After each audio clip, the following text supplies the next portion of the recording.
अब दाढ़ी है, मूछ है और जटा है, तो सब कुछ, गले में नाग है, कानों में बिच्छू है। अब अगर ऐसे साड़ी पहन कर चले जाए तो कोई भी पहचान लेगा। या तो दाढ़ी मूछ बना के जाते तब भी कुछ ना कुछ काला काला दिख ही जाता है। तो भगवान शंकर ने सोचा कि सबसे बढ़िया तरीका है घूंघट निकालना। अब घूंघट निकाल तो सारी गोपियां सोचने लगी कि ये सारे की सारी गोपियां बिना घूंघट के आई, कौन गोपी है जो घूंघट में आई है। भगवान कन्हैया की बात गई, सब आई है बिन घूंघट में, घूंघट में कौन आई, घूंघट में कौन आई, घूंघट में कौन आई, हाँ घूंघट में कौन आई। पकड़ लिया है मनमोहन ने, मुस्काए कन्हैया, मुस्काए कन्हैया कन्हैया। उस दिन से नाम रखा गोपेश्वर संभाल के, बोले गोपेश्वर भगवान की जय हो।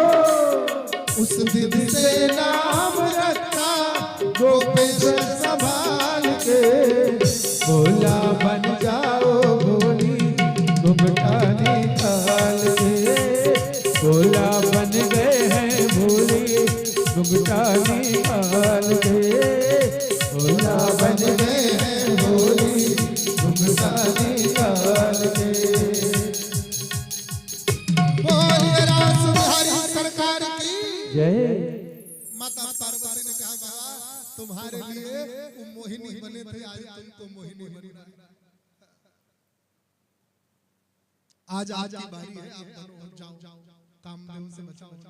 भगवान शंकर अब जब तक तो शंकर भगवान नाच रहे हैं मस्ती में, तब तक तो कामदेव भी अपने पूरी माया बिखेर रहा है। जैसे भगवान कृष्ण ने बांसुरी बजाई तो भगवान शंकर नाचते नाचते नाचते नाचते नाचते नाचते मदहोश हो गए।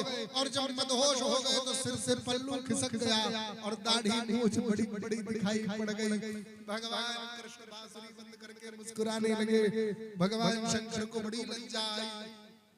भगवान शंकर को देखते ही कामदेव तो भाग गया महाराज। बोले इन्होंने तो पहले वाले कामदेव को जलाकर राख किया था, हम वो मारे जाए, भाग गया। और इधर भगवान शंकर मूर्तिवत खड़े हो गए तो सारी गोपियां जाकर उनको प्रणाम करने लगी। तो भगवान कन्हैया बोले आए आओ आओ गोपेश्वर, कैसे आना हुआ। सारी गोपियां जय जयकार करने लगी। अरे ये गोपेश्वर है, ये तो हमारे ईश्वर है। गोपी ईश्वर गोपेश्वर है। बोले गोपेश्वर महादेव की जय हो। मधुबन में भगवान गोपेश्वर का मंदिर है, गोपेश्वर महादेव का। बड़ा सुंदर रास संपन्न हुआ। समय बीता, बड़े बड़े राक्षसों को भेजा है कंस जी महाराज ने मारने के लिए भगवान कन्हैया को। शंखचूड़, मायासुर, अरिष्टासुर आदि आदि राक्षस आए। भगवान कन्हैया ने सबको मारा। तत्पश्चात अक्रूर जी महाराज को कंस ने नारद जी के कहने पर भेजा कि जाओ कृष्ण और बलराम को ले आओ। समय बहुत कम है तो बहुत विस्तार से नहीं जाऊंगा, कथाओं को स्पर्श करूंगा। ले आओ। ब्रज में यशोदा मैया बड़ी दुखी भई, क्योंकि आज ही यशोदा मैया को यह भी पता चला कि कृष्ण उनका बेटा है। और जब अक्रूर जी महाराज ने ये बात कही कि चलते समय मुझसे गर्गाचार्य जी ने बताया था कि नंद बाबा आपको भी उन्होंने बताया हुआ है कि कन्हैया आपका बेटा नहीं है, तो नंद ने मूड़ी हिलाई। तो यशोदा को वह दिन याद आया जब उन्होंने प्रसव को जन्म दिया। उस दिन सब लोग सो रहे थे, केवल यशोदा पीड़ा के मारे जाग रही थी। जब उसने एक शिशु को जन्म दिया तो उठाया, कपड़े से पोंछा, साफ किया और अपनी कन्या को अपने गले से लगाकर, अपने सीने से लगाकर वो सो गई। और वो कन्या उसके बगल में कब आ गई उसको पता नहीं चला। लेकिन जब वो सुबह जगी तो उसके गोद में एक बालक था। तो उसी बालक को ही अपना बेटा मान करके वो जीने लगी और अपनी कन्या को भूल गई कि उसने जन्म कन्या को दिया। आज यशोदा अपनी उस अभागन बेटी के लिए रो रही है कि मैं तो अभागन हूं, कि जो एक कन्या को जन्म देकर उसका पालन पोषण नहीं कर सकी, लेकिन फिर भी मुझे तो एक बालक का सुख मिल गया। पर अभागी तो वो है जिसने जन्म तो लिया पर उसे माँ का सुख नहीं मिला, बाप का सुख नहीं मिला। और कंस मारने चला था, बेचारी अपने प्राण बचाकर विंध्य पर्वत पर निवास करने लगी। विंध्याचल कितने लोग गए हैं आप लोगों में से? विंध्याचल गए हैं? थोड़े सब नहीं गए?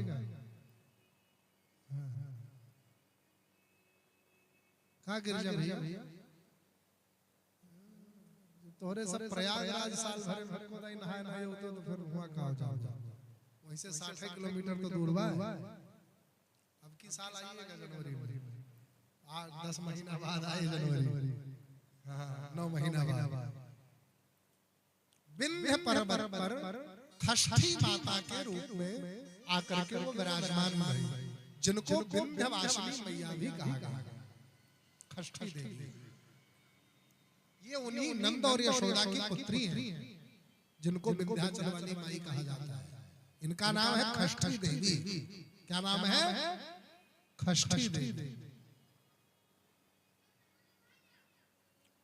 तो महाराज भगवान श्री कृष्ण यशोदा मैया के पास गए, उनको शांत कराते हैं, चुप कराते हैं। इधर ब्रज के सारे गोप, सारे ग्वाल बाल और नंद बाबा मथुरा के लिए रात्रि में ही प्रस्थान कर जाते हैं। अक्रूर जी को कहते हैं, अक्रूर सुबह कन्हैया और बलराम को तुम सबसे विदा करा के ले आना और हम लोग मथुरा चलते हैं तब तक। और वहां पर चलकर ये निश्चित करते हैं कि कृष्ण और बलराम के साथ कोई षड्यंत्र तो नहीं हो रहा मथुरा में। तो ये सब आकर पहले से ही जमुना बाग में अपना डेरा जमा लिए, अपना शिविर जमा लिए। और अक्रूर जी महाराज दूसरे दिन कृष्ण और बलराम को लेकर चले। पूरे ब्रजमंडल की गोपियां रुदन कर रही थी। भगवान कृष्ण ने सबको शांत कराया और शांत करा करके मथुरा जमुना बाग में अपने बाबा अपने मित्रों से मिलते हैं। मित्रों से मिलकर के मित्रों ने एक शब्द कहा, कन्हैया ये मथुरा हम घूमना चाहते हैं। तो मथुरा भ्रमण करने गए। धोबी घाट पर धोबी का उद्धार किया। सुदाम नाम के माली को कृपा किया, उसने माला पहनाया। धोबी घाट से राजसी वस्त्र लिए, एक दर्जी के यहाँ वस्त्र बराबर कराए। माथे पर चंदन नहीं था तो कुबड़ी को सुंदरी कहकर पुकारा और अपने समस्त मित्रों को तिलक लगवाया। और कुबड़ी के पांव को अपने पांव से दबाया, ठोड़ी को पकड़ा और जोर से ऊपर को झटका दिया। जो काली कलूटी कुबड़ी थी 7 जगह से टेढ़ी थी, वो एकदम सीधी हो गई, परम सुंदरी हो गई। चमत्कार की जय जयकार होने लगी। पूरे मथुरा में हल्ला हो गया। जो बालक पूतना को मारा था, जो बालक अरिष्टासुर मायासुर शंखचूड़ को संहारा था, वो बालक मथुरा में आ गया है। वास्तव में बड़ा मायावी है। पूरे मथुरावासी जय जयकार करने लगे। अब कंस की यातना से हमें मुक्ति मिलेगी। और इधर यज्ञशाला में गए। जो भगवान शिव ने धनुष कंस को दिया था, उस धनुष की प्रत्यंचा को चढ़ाते हैं भगवान। प्रत्यंचा को चढ़ाए तो सारे के सारे ग्वाल वाल एक साथ कहने लगे, कन्हैया और जोर से, कन्हैया और जोर से, कन्हैया और जोर से। अब एक बाएं हाथ में धनुष को पकड़े, करेणवा में सलील मुद्रितम, बाएं हाथ में धनुष और दाहिने हाथ में चक्रित्वा निमेषेण पश्यता नृणाम विकृष्य प्रत्यंचा दाहिने हाथ से खींच रहे हैं। अब कैसे क्या हुआ? बोले खींचते खींचते खींचते खींचते खींचते खींचते बीच से जैसे कमल का नाल टूट जाए ना। नृणाम विकृष्य प्रभंजमध्यतो यथेक्षुदंडम मदकर्युरुक्रमा। जैसे गन्ने यक्षेक्षुदंडेषु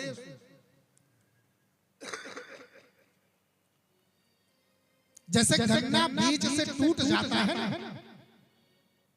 उसी भांति वो धनुष टूट गया। महाराज चारों तरफ हाहाकार हो गया। तोड़ दिया तोड़ दिया तोड़ दिया तोड़ दिया तोड़ दिया तोड़ दिया। क्या तोड़ दिया? बोले धनुष तोड़ दिया। कौन सा? बोले जो अजगव धनुष भगवान शिव ने कंस जी महाराज को दिया था, वो धनुष तोड़ दिया। अब कंस को मरने से कोई रोक नहीं सकता। अब महाराज कंस भयभीत हो गए। रात्रि में ही योजना बनाते हैं